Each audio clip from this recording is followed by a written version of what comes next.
Classes में आपका स्वागत है। प्रतिशतता परसेंटेज के और क्वेश्चन लेकर मैं आपके सामने हाजिर हूँ। आज का पहला क्वेश्चन, एक परीक्षा में 50% छात्र हिंदी में अनुत्तीर्ण हुए, 60% छात्र अंग्रेजी में अनुत्तीर्ण रहे। यदि 90% छात्र दोनों में अनुत्तीर्ण रहे तथा 320 छात्र दोनों विषयों में कुल मिलाकर उत्तीर्ण हुए तो हमें निम्नलिखित को ज्ञात करना है। यानी निम्नलिखित ये जो स्थितियाँ दी हुई है, जैसे कुल विद्यार्थियों की संख्या, हिंदी में अनुत्तीर्ण, अंग्रेजी में अनुत्तीर्ण, केवल हिंदी में अनुत्तीर्ण और केवल अंग्रेजी में अनुत्तीर्ण, तो हमें इन सब की संख्या ज्ञात करनी है। इस एक क्वेश्चन में हम सभी तरह के क्वेश्चन कर लेंगे। तो पहले हमें क्या करना पड़ेगा, हमें ये चेक करना पड़ेगा कि 1% में कितने स्टूडेंट आते हैं। तो उसे देखने के लिए हमें दिया हुआ है कि 50% छात्र हैं वो हिंदी में फेल है। यानी हम पहले हिंदी की बात करते हैं और फिर इंग्लिश की, क्योंकि दो सब्जेक्ट हैं। तो हिंदी में 50% ऐसे स्टूडेंट हैं जो फेल है और अंग्रेजी में ऐसे छात्र हैं वो 60% है। तो 60% है वो इंग्लिश में फेल है। तो हमें पास वाले देखने कितने होंगे, तो हम पास निकालते हैं। तो अगर 50% फेल है तो हमें पता है कि 50% पास होंगे, और 60% फेल है तो यहाँ पे 40% इंग्लिश में पास होंगे।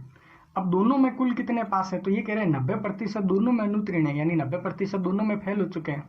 यानी दोनों में पास कितने हो चुके हैं, 10%। क्योंकि इसको 1% निकालने के लिए हमें पास वाले वैल्यू लेनी पड़ती है, यानी जो पास हुए हैं उन्हीं की वैल्यू लेनी है। तो ये कह रहे हैं 10 तो दोनों में पास हुए, तो सिर्फ हिंदी में कितने पास हुए वो निकालने के लिए 50 में से 10 माइनस करेंगे, जैसे हमने पिछले वीडियो में किया है। अगर आपने पिछला वीडियो नहीं देखा है तो प्लीज़ पिछला वीडियो भी जाके देखें।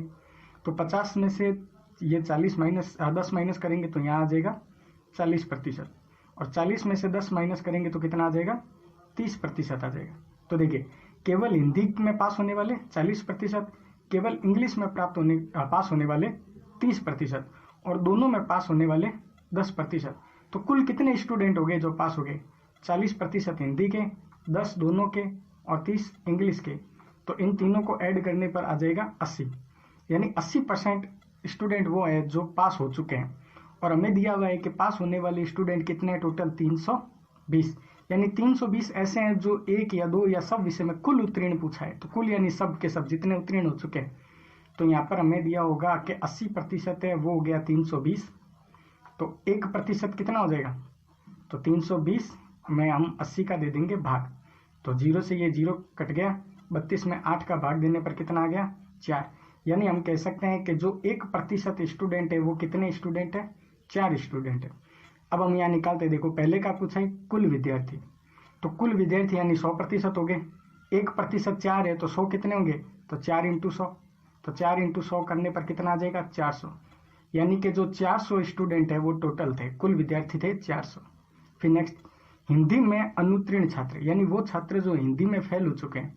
तो हमें दिया हुआ है कि 50% छात्र है वो हिंदी में फेल हो चुके हैं। तो 1% 4 है, हमें निकालना है 50%।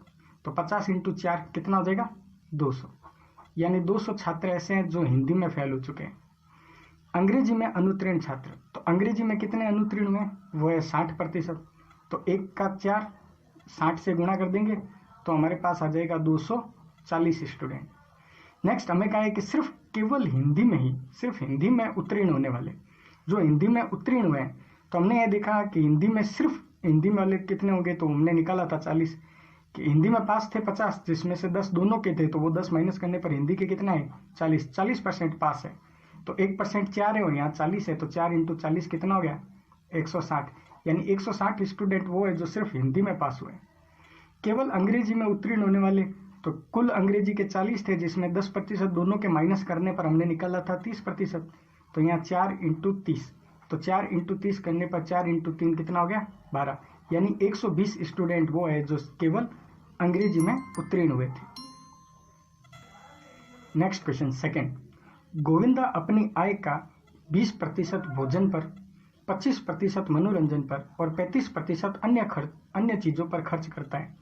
वह अंत में 2000 रुपये बचाता है, तो उसकी आय बतानी है कि क्या होगी। अब इसने देखो यहाँ पे शेष नहीं दिया हुआ है कि इतना खर्च कर देता है, शेष का इतना प्रतिशत, शेष का इतना प्रतिशत। जब ऐसा कुछ ना दिया हो तो जितने भी प्रतिशत है वो 100 पे ही माने जाते हैं। तो ये कह रहे हैं 20% भोजन पर, तो भोजन के 20% प्लस 25% मनोरंजन के, तो 25% प्लस 35% अन्य चीज़ों के, तो 35%। तो इतने रुपए वो खर्च करता है। इन तीनों वैल्यू को जब हम ऐड करते हैं तो हमें मिलता है 25, 20, 35, 80। तो हमें यहाँ पे मिलता है कि ये वैल्यू कितनी है, 80% है। अब हमें ये कह रहा है कि वो बचा था कितने, 2000 रुपये। तो 80% खर्च कर रहा है, तो बचा कितने रहा होगा, तो टोटल परसेंट 100 होते हैं, जिसमें से 80 खर्च निकाल दोगे तो कितना बचेगा, 20। यानी 20% पैसे वो बचा रहे हैं। तो 20% पैसे वही कितने हो जाएंगे, 2000। तो 1% कितने होंगे, 2000 बटे 20। हमें निकालनी है कुल आय, तो कुल आय होती है हमेशा 100%। तो 100% क्या हो जाएगी, 2000 डिवाइड बाई 20 और मल्टीप्लाई कर देंगे 100 से। तो ये 20 से ये कैंसिल हो जाएगा 100 टाइम्स, 100 इंटू 100 कितना हो जाएगा, 10,000 यानी 10,000। यानी उसकी जो मासिक आय है वो 10,000 रुपये है। नेक्स्ट क्वेश्चन थर्ड, नवीन अपनी आय का 20% भोजन पर, शेष का 10% मनोरंजन पर, शेष का 40% शिक्षा पर व शेष का 50% अन्य खर्चों पर व्यय करता है। अब यहाँ पर ये शेष का दिया हुआ है, यानी 20 खर्च करने के बाद जितना बचा उसका 10%, फिर ये खर्च करने के बाद जितना बचा उसका 40%, ये खर्च करने के बाद जितना बचा उसका 50%। अर्थात यहाँ पर ये पूरे जो हर परसेंटेज है वो 100 पर नहीं लिए गए, वो नई नई वैल्यू पर लिए गए। तो पहले हम मान लेते हैं कि उसके पास उसकी जो कुल आय थी वो कितनी, 100, जिसमें से 20% वो भोजन पर खर्च कर देता है। यानी 20% पैसे ऐसे हैं जो अब उसके पास नहीं रहे, खर्च कर दिए। तो अब उसके पास कितने पैसे बचे, 80। अब इस 80 पर वो क्या कर रहा है कि शेष का 10% और खर्च कर रहा है। तो जब 80 का 10% निकालेंगे तो हमें पता है वो 8 होगा, यानी 8 रुपये और खर्च हो चुके हैं। तो अब कितने बच गए, 72 रुपये। अब ये कह रहा है इस शेष बचे का भी 40%, यानी अब इस 72 का भी जो 40% वैल्यू है वो इसने क्या कर चुका है, खर्च कर चुका है।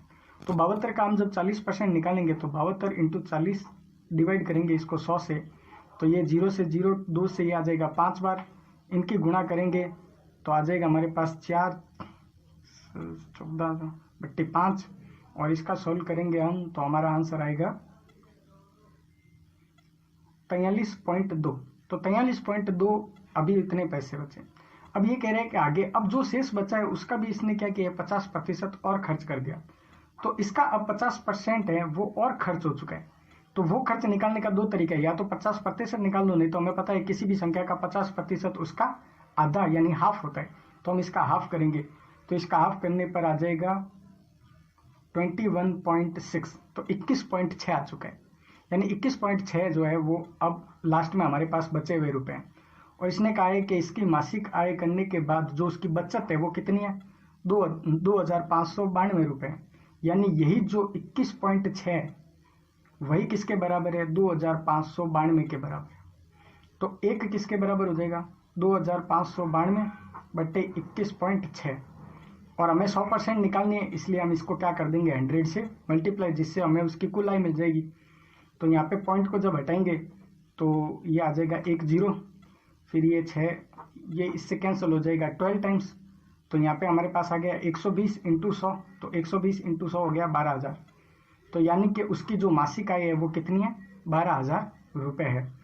एक नोट है, अगर आपको यहाँ पे मासिक आय न पूछकर अगर वार्षिक आय पूछ ले तो एक साल में 12 महीने होते हैं, तो इसलिए हम इसको 12 से क्या कर देंगे मल्टीप्लाई। अगर हमें वार्षिक आय पूछी जाए तो अगर वार्षिक आय पूछे तो आपको क्या करना है कि ये जो 12,000 है इसको वापस 12 से मल्टीप्लाई करोगे तो आपके पास आएगा 1,44,000 रुपये। नेक्स्ट क्वेश्चन 4, एक परीक्षा में कृतिका ने 130 अंक प्राप्त किए तथा वह 22 अंकों से उत्तीर्ण हुई। यानी कि जितने पास अंक चाहिए उससे 22 अंक ज्यादा लाके वो क्या हो गई, उत्तीर्ण हो गई। तो परीक्षा के पूर्णांक क्या होंगे, तो हमें बताना है कि परीक्षा के लिए उस टोटल कितने नंबर का वो पेपर हुआ था, जबकि 36% वाला क्या हो जाता है, पास हो जाता है। तो ये कह रहे हैं कि कृतिका ने जो टोटल अंक लिए थे वो कितने थे, 130, और वो मैक्सिमम पासिंग मार्क्स से कितने ज्यादा थे, 22। तो अगर हम इसमें से 22 को क्या कर दें माइनस, तो 22 को माइनस करने पर हमारे पास आएगा 108। यानी 108 क्या है, पासिंग मार्क्स है। और पासिंग मार्क्स परसेंटेज में कितने दिए हुए हैं, 36। यानी कि ये जो 36% अंक है यही कितने, 108। तो 1% कितना होगा, 108 बटे 36। और हमें टोटल प्राप्तांक यानी कि 100% निकालना है, तो हम कहेंगे 100% बराबर कितना हो जाएगा 108/36 × 100। तो 36 से ये 108 कट गया 3 बार और 3 × 100 हो गया 300। तो यानी जो पेपर था वो कुल 300 मार्क्स का था। नेक्स्ट क्वेश्चन 5th, ये उसी तरह का क्वेश्चन है जो हमने पिछली बार किया था लेकिन उससे थोड़ा अलग है। मोहित एक परीक्षा में 34% अंक प्राप्त करता है तथा वह 16 अंकों से अनुत्तीर्ण होता है, यानी कि वो 34% अंक मिलते हैं उसको, लेकिन वो 16 अंकों से क्या हो जाता है अनुत्तीर्ण। उसी परीक्षा में राहुल है वो 38% अंक प्राप्त करता है और 12 अंक अधिक लाता है, यानी जितने मैक्सिमम मार्क्स चाहिए वो 34% लाके उससे 16 अंक कम लाया है, और राहुल है वो 38% अंक लाके उससे 12 अंक अधिक लाया है। तो हमें बताना है कि पूर्णांक कितना था। तो हम यहाँ पे लिखेंगे मोहित और यहाँ पे लिखेंगे राहुल आर। तो एक के प्रतिशत है 34 और दूसरे के प्रतिशत है 38। एक ने अंक है वो कम लेके आया है, कितने अंक कम लाए 16। दूसरा है वो अंक ज्यादा लाया है, कितने 12। तो अब यहाँ पे हमें परसेंटेज का अंतर निकालना है और यहाँ पे हमें अंकों का योग करना है, क्योंकि 16 अंक उधर कम हुए और 12 अंक इधर ज्यादा हुए, तो दोनों को क्या करना पड़ेगा ऐड करना पड़ेगा, और इधर क्या करना पड़ेगा प्रतिशत में कितना अंतर आया है। तो प्रतिशत में अंतर आया है 4% का, और अंकों में कितना आ जाएगा अंतर 16 उधर कम 12 इधर ज्यादा, तो इन दोनों को जोड़ेंगे तो कितना आ गया 28 के, यानी कि ये जो 4% है यही कितना है 28 है। तो 1% कितना हो जाएगा 28/4। हमें टोटल अंक चाहिए यानी 100%, यानी 28/4 × 100। तो ये कैंसिल हुआ 7 टाइम्स, 7 × 100 हो गया 700, यानी कि इस पेपर में कुल प्राप्तांक कितने थे 700। नेक्स्ट क्वेश्चन 6th, किसी वस्तु के मूल्य में 20% वृद्धि होने के कारण पलक 2400 रुपए में 8 kg वस्तु कम खरीद पाती है, यानी वस्तु के मूल्य में वृद्धि हुई 20%, जिससे 2400 रुपए देने के बाद वो वस्तु पहले से 8 kg कम मिलती है। तो वस्तु का प्रारंभिक मूल्य तथा बढ़ा हुआ मूल्य ज्ञात करें। तो हमें पहले कितना मूल्य था और अब बढ़ने के बाद कितना हो चुका है, ये दोनों मूल्य हमें फाइंड करने के कितने होंगे। तो हमें दिया है कि 20% वैल्यू बढ़ी है, तो यानी जो पहले 2400 रुपये में जितनी आती थी अब उतनी 2400 रुपये में आती नहीं है, उसके 20% बढ़ गए, यानी 20% बढ़ने के बाद अब वो वस्तु हमें कितने रुपए में मिलती होगी। तो हमें 2400 का 20% बढ़ा हुआ वैल्यू निकालनी है। तो 2400 × 20/100, तो इसका 20% निकालते हैं हम। तो ये कैंसिल करने के बाद कितना आ गया 480। तो 480 बढ़ जाता है, तो वो जो बढ़ी हुई वैल्यू है वो हमारे पास कितनी आ गई 20% बढ़ने के बाद 480। तो यानी ये 20% बढ़ने के बाद 480 पर हमें 8 kg वस्तु कम मिल रही है, यानी ये 480 जो रुपए हैं वो कितनी किलो वस्तु का है 8 kg वस्तु का है, यानी ये जो 8 kg है वो किसके बराबर हो गया 480 रुपए के बराबर। तो 1 kg कितना हो जाएगा 480/8, तो हमारे पास आ गया 60, यानी कि 60 रुपए पर kg के हिसाब से हमें ये वस्तु मिल रही है। अब लेकिन अब बढ़ा हुआ मूल्य यानी कि जो पहले प्रारंभिक मूल्य क्या था वो बताना है। 60 kg तो मिल गया नया मूल्य, लेकिन पहले वाला मूल्य क्या था। तो पहले वाला मूल्य निकालने के लिए हमें पता है कि ये जो 60 है वो पहले वाले मूल्य का क्या है 20% ज्यादा है, यानी वो भी किसी का 20% ज्यादा है, यानी कितने परसेंट हो गया 120। तो वो कौन सी वैल्यू हमें पता नहीं, तो वो जो भी वैल्यू थी x उसका 120% निकालने पर हमें कितना मिलता है 60। तो ये इधर आएगा तो 60 × हो गया 100 और 120 का क्या हो गया डिवाइड। तो ये 0 से 0, ये 6 से गया 2 बार और 2 से ही 100 गया कितनी बार 50 बार, यानी 50 रुपए पर kg। यानी कि जो नया मूल्य है बढ़ा हुआ वो तो क्या है 60 रुपए पर kg, और जो पुराना मूल्य था यानी प्रारंभिक मूल्य वो क्या हो गया 50 रुपए पर kg।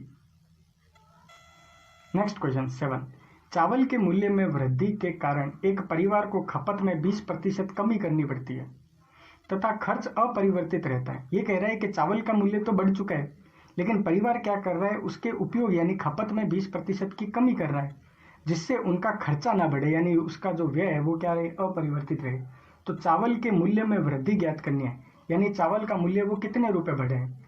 तो इसको हमें जनरल फॉर्मूले से न करके हमें आराम से सॉल्व करना पड़ेगा। जैसे हम मान लेते हैं कि यहाँ पर जो वह खपत थी, ये मान लेते हैं यहाँ पे खपत, और खपत पर उसका जो व्यय था वो और यहाँ पर हम उसके देख लेते हैं प्राइस, यानी उसका जो भाव है जिसे हम बोलते हैं रेट। तो यहाँ पर हम रेट लिख लेते हैं। तो हम मानते हैं कि 100 किलो के लिए हमें 100 रुपये ही देने पड़ते थे। तो 100 किलो के लिए अगर हमें 100 रुपये ही देने पड़ते हो तो आप रेट बता सकते हो। इस हिसाब से रेट क्या होगी, 1 रुपये पर केजी, क्योंकि अगर 100 किलो के 100 रुपये यानी 1 किलो का 1 रुपये हो गया। अब ये कह रहा है कि खपत में क्या करनी पड़ती है, 20% की कमी करनी पड़ती है। यानी जो पहले 100 केजी खरीद रहा था अब वो 20% कम कर रहा है, यानी अब वो कितने केजी खरीद रहा है, 80 केजी। लेकिन ये कह रहा है जो खर्च है वो अपरिवर्तित है, यानी 100 रुपये पहले थे और 100 रुपये ही अब है, व्यय में कोई वृद्धि या कमी नहीं हुई है।